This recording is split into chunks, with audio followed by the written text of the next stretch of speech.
छात्रों, मैं अशोक ठानगी, नव महाराष्ट्र विद्यालय खराबवाड़ी चाकर हिंदी इजी ऑनलाइन चैनल में आपका स्वागत है। और आज के इस वीडियो में हम हिंदी व्याकरण देखने वाले हैं। और हिंदी व्याकरण में जो प्रेरणार्थक क्रिया है, उस प्रेरणार्थक क्रिया के बारे में आज हम चर्चा करने वाले हैं। हाँ, प्रेरणार्थक क्रिया।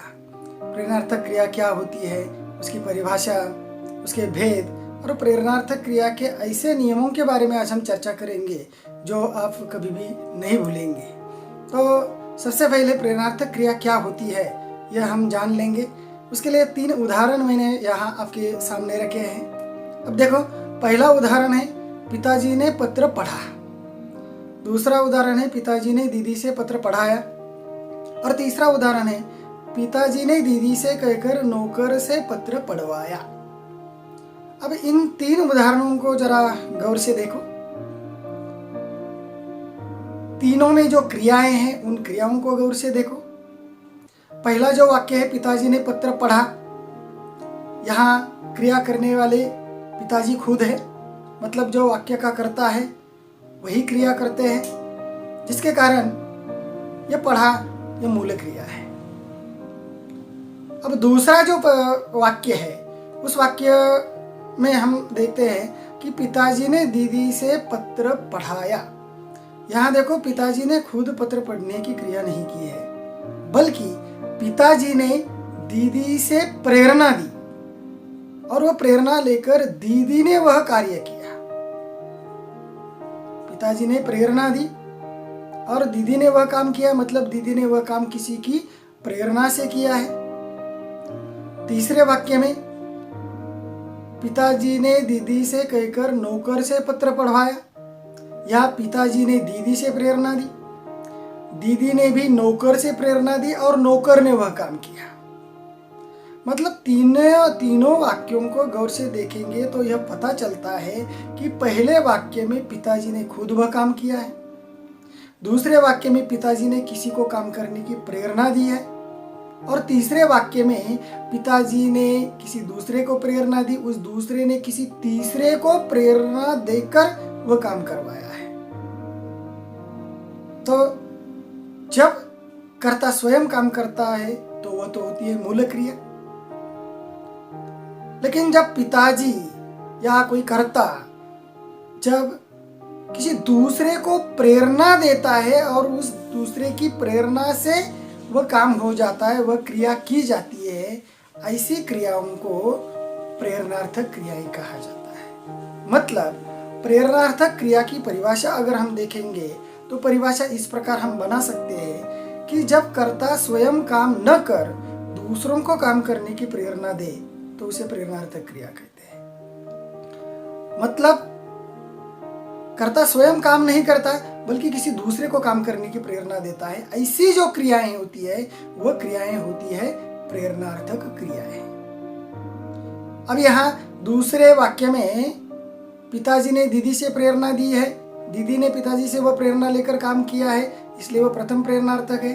तीसरे वाक्य में पिताजी ने दीदी से प्रेरणा दी, दीदी ने भी नौकर से प्रेरणा दी, तो वह द्वितीय प्रेरणार्थक हो गया। तो इस प्रकार प्रेरणार्थक क्रिया के जो भेद है वो 2 भेद हो जाते हैं। पहला भेद है प्रथम प्रेरणार्थक क्रिया और दूसरा भेद है द्वितीय प्रेरणार्थक क्रिया। तो इस प्रकार प्रेरणार्थक क्रिया की परिभाषा और प्रेरणार्थक क्रिया के 2 भेद होते हैं, प्रथम प्रेरणार्थक और द्वितीय प्रेरणार्थक, यह हमने देखा। अब हमें देखना है कि यह प्रथम प्रेरणार्थक और द्वितीय प्रेरणार्थक यानी कि प्रेरणार्थक क्रियाएं कैसी बनती है। किसी भी क्रिया का प्रथम प्रेरणार्थक रूप और द्वितीय प्रेरणार्थक रूप हम कैसे बना सकते हैं, कुछ ऐसे नियमों के बारे में आज हम चर्चा करने वाले हैं जो नियम बहुत ही आसान है। अच्छी तरह से अगर हमारे समझ में आ जाए, अच्छी तरह से अगर हम उन नियमों को समझ लें तो उन नियमों को हम कभी भी नहीं भूल पाएंगे। ऐसे नियमों के बारे में आज हम चर्चा करने वाले हैं। तो चलो बढ़ते हैं पहले नियम की ओर। पहला एक बहुत ही सामान्य इस प्रकार का नियम है, वह नियम है प्रथम प्रेरणार्थक क्रिया बनाते समय आना और द्वितीय प्रेरणार्थक क्रिया बनाते समय वाना प्रत्यय लगाते हैं। देखो बहुत ही सामान्य इस प्रकार का नियम है। आना और वाना, इन दो शब्दों को हमें याद रखना है। प्रथम प्रेरणार्थक क्रिया बनानी है तो आना प्रत्यय लगाना है, और द्वितीय प्रेरणार्थक क्रिया बनानी है तो वाना प्रत्यय लगाना है। इतना आसान इस प्रकार का यह नियम है। चलो उदाहरणों की सहायता से इस नियम को देखते हैं। देखो यहाँ कुछ क्रियाएं दी है, जैसे कि उठना, चलना, बनना, समझना, और यहाँ प्रथम प्रेरणार्थक और द्वितीय प्रेरणार्थक ऐसा लिखा है। यहाँ यह जो नियम है वह नियम यह कहता है कि प्रथम प्रेरणार्थक क्रिया बनाते समय आना प्रत्यय लगाना है और द्वितीय प्रेरणार्थक क्रिया बनाते समय वाना प्रत्यय लगाना है। तो यह क्रिया पहले लेते हैं उठना। अब यह जो क्रिया है उठना, उसमें मूल धातु है उठ। चलना क्रिया में मूल धातु है चल। बनना क्रिया में मूल धातु है बन, और समझना इस क्रिया में मूल धातु है समझ। तो इस मूल धातु को हमें आना और वाना प्रत्यय लगाना है। अगर आना प्रत्यय लगाएंगे तो प्रथम प्रेरणार्थक क्रिया बन जाएगी, वाना प्रत्यय लगाएंगे तो द्वितीय प्रेरणार्थक क्रिया बन जाएगी। तो ये उठना, यह जो क्रिया है उसे अगर आना प्रत्यय लगाएंगे तो बन जाता है उठाना, और वाना प्रत्यय लगाने से बन जाता है उठवाना। तो उठना यह जो मूल क्रिया है उसकी प्रथम प्रेरणार्थक उसका रूप बन गया उठाना, और द्वितीय प्रेरणार्थक रूप बन गया उठवाना। इस प्रकार किसी भी क्रिया का हम प्रेरणार्थक रूप बना सकते हैं, प्रेरणार्थक या प्रथम प्रेरणार्थक या द्वितीय प्रेरणार्थक रूप उसका बना सकते हैं। अब देखो चलना, चलना का बन गया चलाना, चलवाना, आना वाना प्रत्यय लग गया। बनना का बनाना, बनवाना, और समझना का समझाना और समझवाना। तो इस प्रकार किसी भी क्रिया को आना और वाना प्रत्यय लगाने से प्रेरणार्थक क्रियाएं बनती है। आना और वाना प्रत्यय लगाए बिना प्रेरणार्थक क्रिया तैयार नहीं होती। यह महत्वपूर्ण इस प्रकार का नियम हमें याद रखना है। और इसीलिए भले यह नियम सामान्य है, लेकिन सामान्य उसे इसलिए कहा कि हर नियम में उसका उपयोग होने वाला है, और इसीलिए यह सबसे महत्वपूर्ण इस प्रकार का नियम है, जिसे आना वाना इस प्रकार हमें याद रखना है। प्रथम प्रेरणार्थक क्रिया बनाते समय आना प्रत्यय, द्वितीय प्रेरणार्थक क्रिया बनाते समय वाना प्रत्यय हमें लगाना है। तो इस प्रकार पहला नियम है जिससे हम प्रेरणार्थक क्रियाओं के रूप बना सकते हैं। अब चलते हैं दूसरे नियम की ओर। यह जो दूसरा नियम है वह दूसरा नियम, यदि क्रिया का प्रथम अक्षर आकारांत हो तो वह अकारांत बन जाता है। क्रिया का प्रथम अक्षर आकारांत हो तो वह अकारांत बन जाता है। तो यह आकारांत और अकारांत क्या है? तो जैसे कि यह क्रिया है, देखो काटना, यह क्रिया है, उसका प्रथम अक्षर क्या है? का यह प्रथम अक्षर है, और यह आकारांत है क्योंकि क कैसे बना है? क अधिक आ से का बन गया है, तो वह आकारांत है। अब उसे अगर आना प्रत्यय लगाया तो देखो नियम यह कहता है कि अगर आकारांत है तो उसे अकारांत बनाना है। तो यह का आकारांत है तो उसका अकारांत बन जाएगा क, और आना प्रत्यय लगाने से बन गया कटाना, और वाना प्रत्यय लगाने से बन गया कटवाना। तो इस प्रकार काटना का कटाना और कटवाना इस प्रकार प्रथम और द्वितीय प्रेरणार्थक रूप बन जाते हैं। उसी प्रकार जागना का जगाना, जगवाना, भागना का भगाना, भगवाना, और पढ़ना का पढ़ाना, पढ़वाना। यह आना और वाना प्रत्यय लगाने से यह प्रेरणार्थक रूप या प्रेरणार्थक क्रियाएं, प्रथम प्रेरणार्थक और द्वितीय प्रेरणार्थक क्रियाएं बन जाती है। मतलब यहाँ दीर्घ जो है उसे हमें ह्रस्व करना है।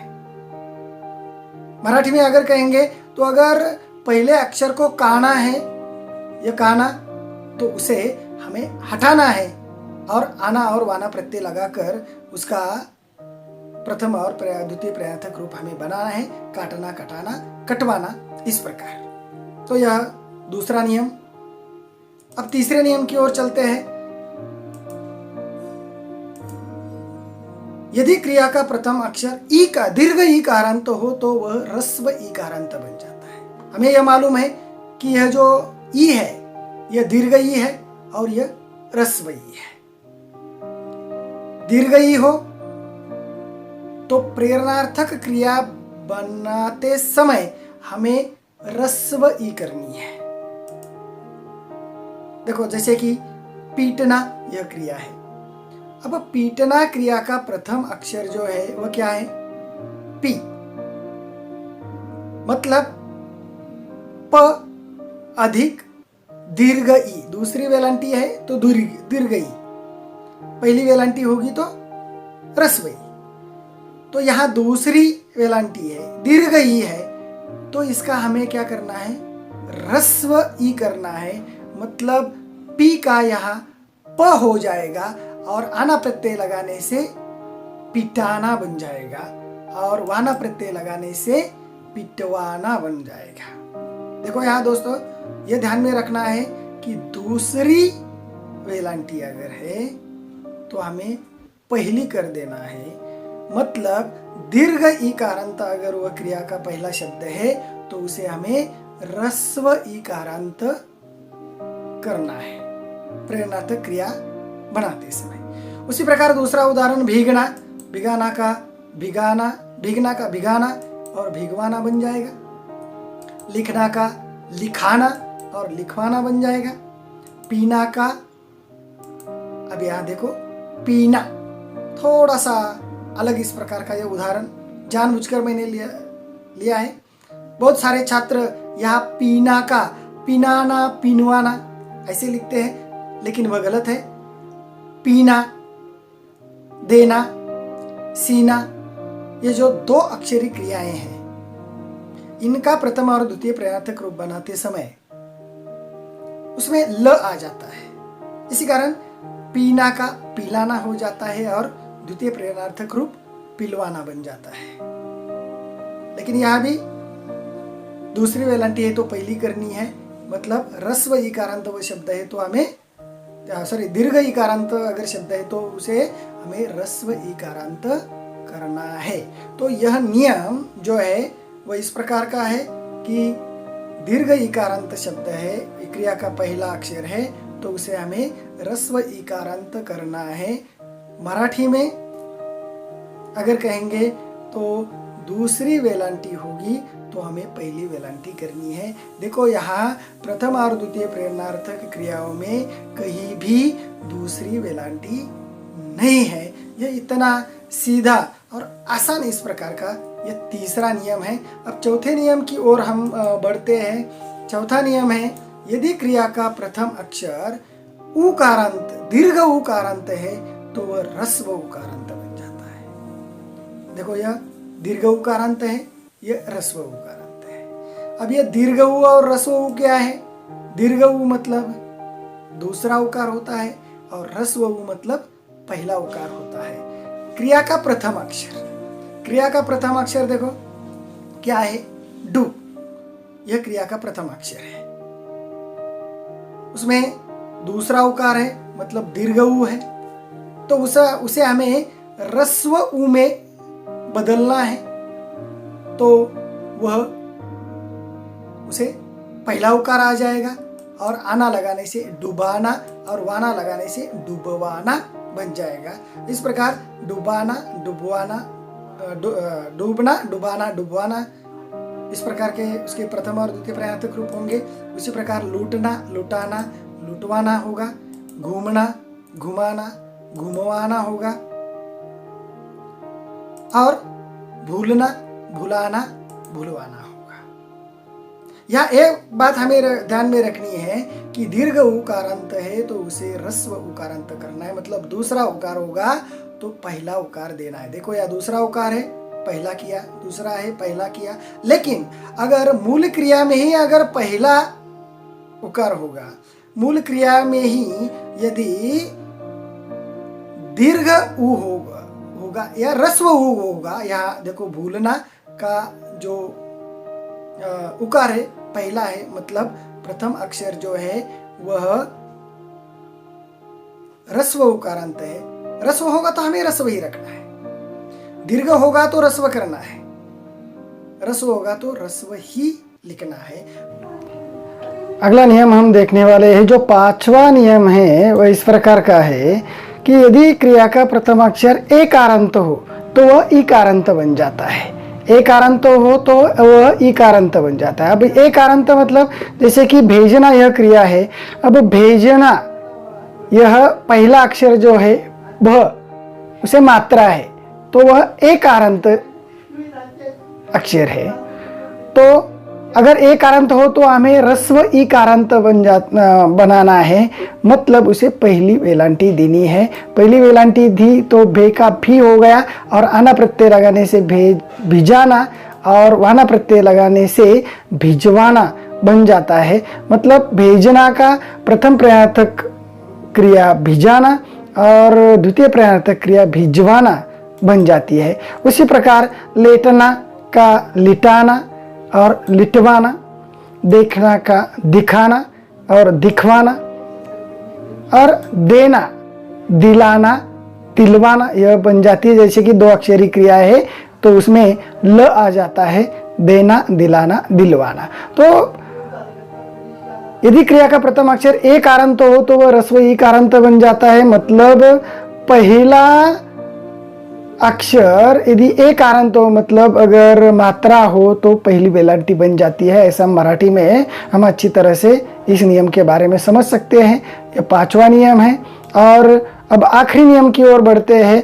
यह आखिरी और छठा नियम जो है वह है कि यदि क्रिया का प्रथम अक्षर ओकारांत है तो वह उकारांत बन जाता है। ओकारांत है तो वह उकारांत बन जाता है। देखो बोलना, अब बोलना का पहला अक्षर बो, तो बो कैसा बनता है तो ब प्लस ओ, मतलब ओकारांत है तो वह उकारांत बन जाता है। मतलब उसे पहला उकार हमें देना है तो बन गया बुलाना और बुलवाना। आना और वाना तो लगाना ही है। जोड़ना का बन जाता है जुड़ाना जुड़वाना। खुदना का बन जाता है खुदाना खुदवाना। और रोना का बन जाता है रुलाना रुलवाना। दो अक्षरी क्रिया है, ल आ जाता है, रोना रुलाना रुलवाना इस प्रकार बन जाता है। मतलब अगर ओकारांत पहला अक्षर ओकारांत है क्रिया का तो उसे हमें रस्व उकारांत बनाना है। तो यह आखिरी नियम है। तो इस प्रकार सभी नियम हमने अभी देखे हैं। एक बार संक्षेप में अगर उन नियमों के बारे में हम समझ ले तो इतना ही अगर हमने ध्यान में रखा तो आसानी से उन नियमों को हम याद रख सकते हैं। जैसे कि आना वाना, आ अ, दीर्घई रस्वई, दीर्घऊ रस्वऊ, एकारांत हो तो इकारांत, ओकारांत हो तो उकारांत। तो इतना ही अगर हम याद रखें तो भी उन नियमों को हमेशा के लिए हम याद रख सकते हैं और हम इन नियमों को कभी भी नहीं भूलेंगे। तो ऐसे आज हमने इस प्रेरणार्थक क्रिया के ऐसे नियम को देखा है। धन्यवाद। अगर यह वीडियो आपको पसंद आया तो निश्चित रूप से उसे लाइक और शेयर कीजिए।